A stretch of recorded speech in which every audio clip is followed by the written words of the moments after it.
Hello दोस्तों, आज हम चलते हैं भारत के सभी पीएम को आज जानेंगे हम लोग। पहले भारत के प्रथम प्रधानमंत्री, भारत के प्रथम प्रधानमंत्री कौन? पंडित जवाहरलाल नेहरू, जो 1947 से लेकर के 1964 तक रहे हैं। जो अभी 1947 हम तो जानते हैं कि पहली बार चुनाव 1951 से 52 में हुआ था ना। तो क्या हुआ था कि पहली बार जब चुनाव 1951 से 52 में हुआ था, उस समय पहले 1947 से थे, इसलिए कि पहले अंतरिम सरकार में थे। अंतरिम सरकार में क्या थे? पहले प्रधानमंत्री बने थे पंडित जवाहरलाल नेहरू। उसके बाद इनके देहांत हो जाने के बाद गुलजारीलाल नंदा ने दूसरे स्थान पर बने थे प्रधानमंत्री। ये गुलजारीलाल नंदा 2 बार आए हुए हैं, जो 1964 में भी 1966 में भी आए हैं। फिर उसके बाद लाल बहादुर शास्त्री बने हुए हैं तीसरे नंबर पर जो लाल बहादुर शास्त्री जी बने हैं, लाल बहादुर शास्त्री ने 1964 से लेकर 1966 तक रहा है। उसके बाद श्रीमती इंदिरा गांधी ने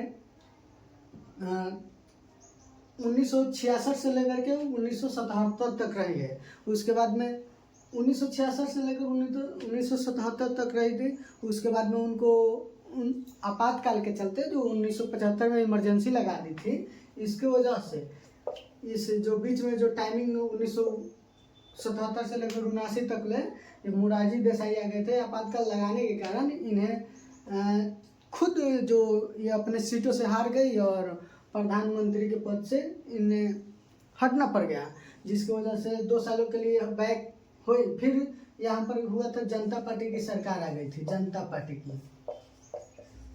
जनता पार्टी की सरकार यहाँ पर पहली बार गैर कांग्रेसी जो कांग्रेस के बिना समर्थन के प्रधानमंत्री बने थे, वो कौन बने थे? मोरारजी देसाई जी बने थे। मोरारजी देसाई कब बने थे? 1977 से 79 तक। फिर इन लोगों से संभल नहीं पाया और अपने अंतरिम टूट होने लगी, जिसकी वजह से क्या हुआ, उसके बाद से फिर इंदिरा गांधी फिर 80 में आई और 84 में इनको खुद की गोली लगने की वजह से इनके गार्डों ने गोली मार दिया, जिसकी वजह से ये क्या हुई, मृत्यु हो जाने के बाद इनके बेटा राजीव गांधी प्रधानमंत्री बने। फिर ये 1984 से लेकर के 1989 तक खुद राजीव गांधी प्रधानमंत्री बने।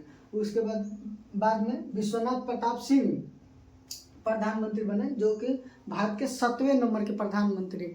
स्थान के हिसाब से वो 7वें नंबर, व्यक्ति के अकॉर्डिंग देखा जाए तो 7वें स्थान पर आते हैं, लेकिन ऐसे रैंकिंग में देखा जाए तो ये 10वें नंबर के आ जाएंगे, क्योंकि 2 बार ये आए हैं, गुलजारीलाल नंदा आ गए हैं, 2 बार इंदिरा गांधी आई है, ठीक है। तो 2 बार ये लोग बढ़ जाएंगे तो 7 दूनो 9 बार 10 बार हो जाएगा, तो ये 10वें नंबर का ये आएंगे विश्वनाथ प्रताप सिंह। ऐसे व्यक्तिगत स्थान पर देखा जाए तो ये 7वें नंबर के प्रधानमंत्री बने थे। इसके बाद में हम लोग आगे देखते हैं जो भी है इसमें का। चलिए तो हम लोग आगे पढ़ते हैं।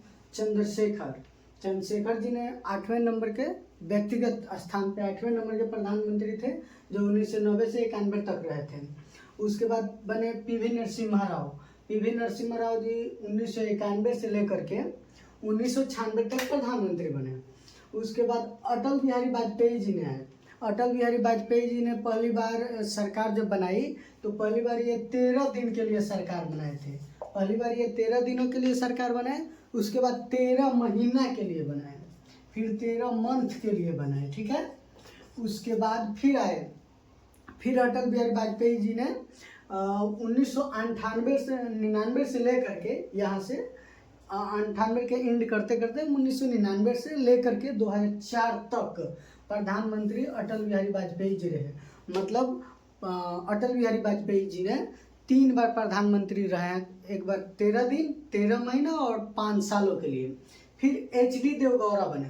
HD देवगौड़ा के साथ बहुत लंबा ट्विस्ट है, क्योंकि HD देवगौड़ा उस समय हो सकता था, HD देवगौड़ा जी के समय कि हमारे बिहार के प्रथम प्रधानमंत्री बन सकते थे लालू यादव, लेकिन क्या हुआ कि मुलायम सिंह यादव ने अपने 16 सीटों के साथ HD देवगौड़ा साहब को समर्थन दे दिया, जिसकी वजह से HD देवगौड़ा जी ने प्रधानमंत्री बने। उस समय लालू प्रसाद यादव के पास उस समय RJD नहीं थी। RJD के गठन 1997 में हुआ। उस समय आरजेडी का गठन 1997, उस समय जनता पार्टी हुआ करती थी, जो कि जनता पार्टी के टोटल सीट कितना थी, 46 गो था।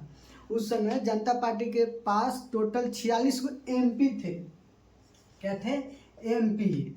उस समय जनता पार्टी के बिहार में, उस समय झारखंड और बिहार एक ही में था, क्योंकि हमें मालूम है कि 15 नवंबर 2000 को क्या हुआ है, झारखंड से, बिहार से झारखंड अलग हुआ है। तो उस समय दोनों कंबाइंड था, तो उस समय 46 गो एमपी जनता पार्टी के थी, जो कि लालू जी के समर्थन में थे।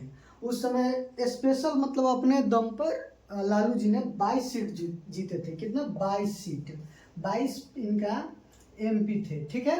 और जनता पार्टी के टोटल मिला करके इनके पास उस समय 46 सांसद हुआ करते थे। उसके बाद क्या हुआ कि जब ये बने थे 1996 में, उस समय ये जब रहे 1997 तक, उसके बाद इंद्र कुमार गुजराल जी आए। ये व्यक्तिगत 12वें स्थान पर हैं। ऐसे रैंकिंग के हिसाब से देखा जाए तो ये लगभग 15वें या 16वें स्थान पर आते हैं, क्योंकि ये तो 3 बार रह चुके हैं ना। तो ये ऐसे दिया जाता है 2 ही बार के लिए, मतलब लिस्ट देखा जाएगा तो 2 ही बार के मिलेगा। उसके बाद इंद्र कुमार गुजराल जी है, वो 1997 से 1998 तक रहे हैं, जो कि व्यक्तिगत रूप से ये 12वें नंबर पर आते हैं। उसके बाद डॉक्टर मनमोहन सिंह जी आए, और डॉक्टर मनमोहन सिंह जी आए हैं तो पहली बार 2004 में बने, उसके बाद 2014 में बने। इनके लिए ऐसा कहा जाता है कि ये नाम के प्रधानमंत्री जी थे, लेकिन वास्तविक पावर जो थी सोनिया गांधी के पास थी, इसलिए ये पहली बार इनको राज्यसभा से चुन करके प्रधानमंत्री बनाया गया, ठीक है। उसके बाद में नरेंद्र मोदी जी है। नरेंद्र मोदी जी है 2014 से लेकर के अभी तक है। इनके काल में बहुत सारा कांड हो गया, देखे तो पैसा नोटबंदी भी हो गया इनके समय में। इनके समय में बहुत सारा चीज़ें आई।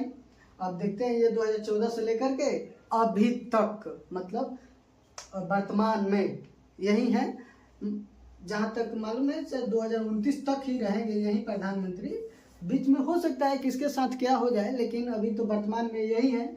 तो हम अभी तक की ही बताएंगे, 2029 तक कौन कहे रहने के लिए।